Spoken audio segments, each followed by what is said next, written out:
मैं ये कह रही थी कि आपने बोला कि पुण्य जो भी आप कर्ता भाव से करेंगे वो सब शुभ क्रिया पुण्य में जाएगा। तो मोक्ष मार्ग के लिए लायक और सहायक वही पुण्य काम आएगा। कर्ता भाव का पुण्य अलग होता है और मोक्ष मार्ग के लिए लायक और सहायक का पुण्य अलग होता है, क्योंकि दोनों का आशय अलग है। जब कोई भी क्रिया कर्ता भाव से करते हो तो वो अपेक्षा से साथ करते हैं, तो अपेक्षा का मतलब होता है रिलेटिव सत्य। और यहाँ मोक्ष मार्ग के लिए लायक और सहायक का मतलब होता है आपको मोक्ष में ही जाना है, उसी से सहायक और लायक आपको सरकमस्टेंस चाहिए। संसार के लिए लायक सहायक नहीं चाहिए। मेरा पुण्य का उसमें मतलब इसके चौपड़े में मोक्ष मार्ग के लायक और सहायक चौपड़े में जमा कैसे, रकम कैसे जमा होगी? यही तो पुण्य, मेरी क्रिया का ही पुण्य तो उसमें जाएगा। नहीं, क्रिया का पुण्य नहीं जाता है, क्रिया का पुण्य नहीं जाता है, आपके आशय से पुण्य बनता है। क्रिया का पुण्य नहीं होता। बिल्कुल नहीं। अगर क्रिया का पुण्य होंगे तो फिर महावीर मोक्ष में कैसे जाएंगे? 6 महीने का उपवास किया, लाखों लोगों को मोक्ष में पहुंचाए, तो फिर क्रिया का पुण्य कहाँ जाएगा? अच्छा नहीं बोले, अच्छा नहीं बोलिए, आप जवाब दीजिए। हाँ, नहीं जाएंगे बिल्कुल। तो फिर मोक्ष में क्यों गए वो? अच्छा, तो पुण्य क्रिया का नहीं होता है, पुण्य होता है भाव का होता है। हाँ। और भाव के पीछे आशय होता है। अगर आपको संसार के लिए लायक और सहायक संजोग चाहिए तो भी वो आपका भाव है, और मोक्ष के लिए लायक और सहायक चाहिए तो भी आपका भाव है, और दोनों में तो पुण्य चाहिए। मगर पुण्य जो बनेगा वो क्रिया से नहीं बनेगा, क्रिया के पीछे जो कर्ता भाव है इससे बनेगा। और दूसरी बात, इसके ये आपका बंद हो गया।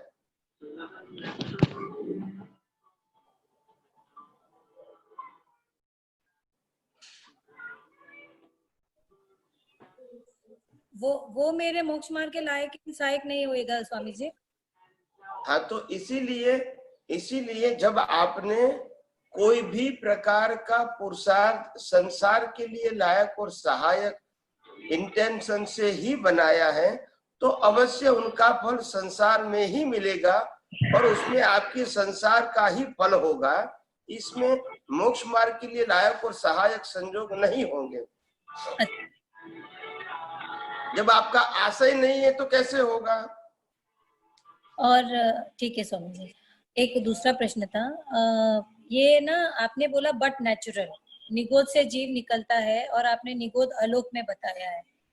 तो स्वामी जी, जब जीव सब कर्मों से मुक्त हो जाता है और सिद्धशिला पे जाता है तब भी उसको गति सहायक चाहिए, तो निगोद से निकलने के लिए भी तो कोई तत्व, ये थोड़ा सा मेरे को डिटेल से आप कभी भी समय मिले तब समझाएं तो थोड़ा ज्यादा प्रकाश चाहिए।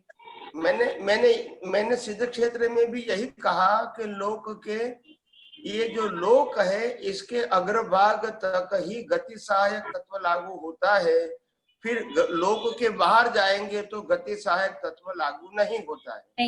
वो मैंने बताया था। बिल्कुल।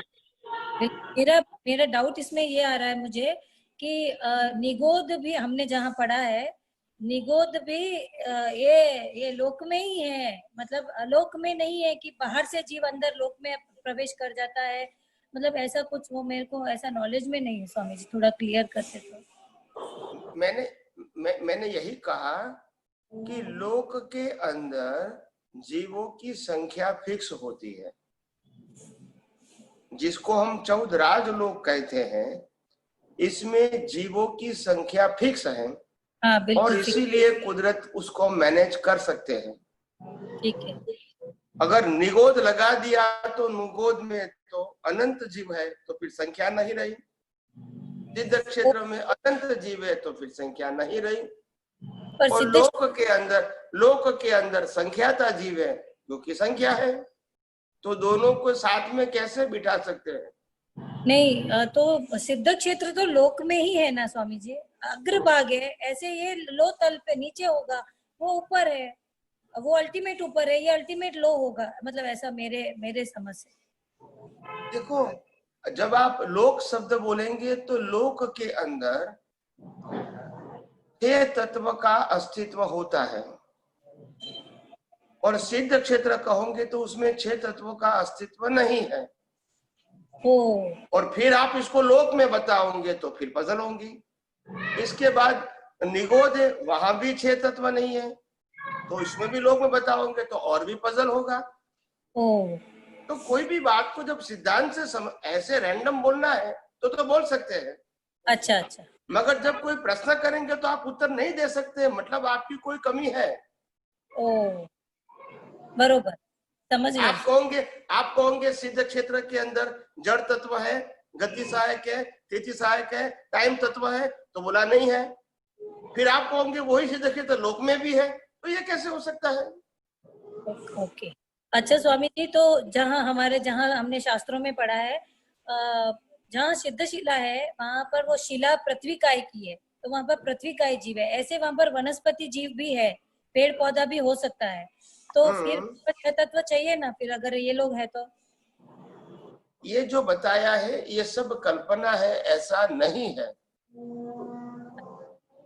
सिद्ध क्षेत्र के अंदर भी जीव है, एक इंद्रिय जीव है, 2 इंद्रिय, तो फिर सिद्ध क्षेत्र का मतलब ही कहाँ रहा? तो वो सिद्ध जहाँ है उसके आजू बाजू में तो आप जैसे ज्ञानी पुरुष हैं, हम आजू बाजू में अज्ञानी तो हो ही सकते हैं ना स्वामी जी। और अज्ञानी और ज्ञानी होती उसी को संसार बोलते हैं, या तीर्थंकर भी होते, केवली भी होते, अज्ञानी भी होते, इसी को तो संसार बोलते हैं। फिर सिद्ध क्षेत्र में भी ऐसा है, तो डिफरेंस क्या रहा फिर? तो क्या शास्त्रों में ऐसा वर्णन है, वो कोई दूसरी अपेक्षा से है या कैसे समझना? हो सकता है। हम उसको इसीलिए इसको कहेंगे रिलेटिव सत्य। सनातन सत्य नहीं कहेंगे, रिलेटिव सत्य का मतलब व्यू पॉइंट वाला सत्य। ओके, पर अल्टीमेट तो कुछ होगा ना स्वामी जी, वो तो आप तो समझाइए कैसा नहीं है। अल्टीमेट तो मैंने बोल दिया ना। अल्टीमेट तो मैंने बोल दिया कि लोक के अंदर 14 लोक है, उसके बाहर निगोद है, और लोक और अलोक के ऊपर सिद्ध क्षेत्र है, वो मैंने बता दिया। लोक के अंदर 14 लोक है, उसमें 6 तत्व लागू होता है। सिद्ध क्षेत्र में स्पेस है और सोल है, ऐसे निगोद में भी स्पेस है, सोल है और जड़ तत्व है, क्योंकि एक इंद्रिय है, बाकी के तत्व नहीं है और जरूरत भी नहीं है। तो यहाँ 3 तत्व, वहां 2 तत्व, यहाँ 6 तत्व, ये तीनों डिवीजन कर दिया मैंने। अच्छा, तो समझने के लिए अब फिर इसको समझाइए कि अगर मान लो वहां पर 6 तत्व नहीं है सिद्धशिला में, तो उनका जो ज्ञान और दर्शन निरंतर परिवर्तनशील है, वो ऐसा नहीं है कि स्टेबल है, वो भूत भविष्य वर्तमान में परिवर्तन हो ही रहा है, तो फिर वो गति कहाँ से आ रही है? वो ज्ञान दर्शन चेंज होने का गति। आत्मा को केवल ज्ञान होता है, केवल ज्ञान दर्शन नहीं होता है। हाँ, केवल ज्ञान, जो मतलब आत्मा सिद्ध शिला में जाने, आपने ज्ञान दर्शन बताया। हाँ, वो सॉरी, वो जो भी मतलब सिद्ध शिला पे जाने के बाद जो गुण है आत्मा का, अनंत शक्ति, अनंत सुख, अनंत ज्ञान, वो जो उघाड़ हो गया, तो उसमें भी निरंतर परिवर्तन होता रहता है ना स्वामी जी? क्योंकि आप देखो कि मैंने साफ बोल दिया है, और आपने भी बहुत बार सुना है कि विनाशी अवस्थाओं को देखना और जानना वो मूल आत्मा का स्वभाव नहीं है। वो शायद आपने बहुत बार जान चुके हैं। और विनाशी अवस्थाओं को देखना जानना और वो प्रतिष्ठित आत्मा का स्वभाव है, वो भी आपने बहुत बार सुना है। और अभी शीत क्षेत्र में प्रतिष्ठित आत्मा और बॉडी नहीं है, वो भी आपको मालूम है, और फिर भी कहते हैं कि आप वो अवस्था देखते हैं। How it is possible? पर शक्ति तो है ना स्वामी जी। शक्ति होने का मतलब क्या है? देखो रुपया होता है, 2000 रुपये की नोट, वो रागद्वेष नहीं करता है, उसका मालिक रागद्वेष करता है। तो कीमत मालिक की, रागद्वेष शब्द यूज करना है तो मालिक चाहिए, रुपया नहीं चाहिए। बिल्कुल। तो सिद्ध क्षेत्र में तो बॉडी नहीं है, तो कौन मालिक है? तो हमको जानते हैं ना, देखते हैं ना स्वामी। क्या सिद्ध भगवान हमको जानते हैं, देखते हैं, 3 लोग को जानते हैं, देखते हैं, मतलब जानते हैं ना ज्ञान में। सिद्ध क्षेत्र वाले नहीं देखते, केवल ज्ञानी देखते हैं। जहां तक बॉडी है वो देखते हैं। सिद्ध क्षेत्र वाले नहीं देखते, तो अब क्यों? उनको क्या वो क्या क्यों देखेंगे? वो क्या क्यों देखेंगे? तुम खाना खाते हो, पीना पीते हो, मर जाते हो, वो देखेंगे? ये उसका पुरुषार्थ है क्या? तो आप क्या कहना चाहते हो? वो देखे का मतलब क्या हुआ? मैं खुद के, सिनेमा देखने जाता हूँ, मैं आनंद के लिए जाता हूँ, ऐसे नहीं देखता हूँ। मैं टीवी देखता हूँ तो आनंद के लिए देखता हूँ, तो कुछ तो पर्पज होना चाहिए ना देखना। हाँ हाँ आपने जब देखने का बात बताया तो कुछ पर्पज तो होना चाहिए ना। बिल्कुल। अभी तो तक तो उनको मेरे क्या, को ये उनका पहली क्या बार है पर्पज, उनका स्वामी क्या जी। पर्पज होगा?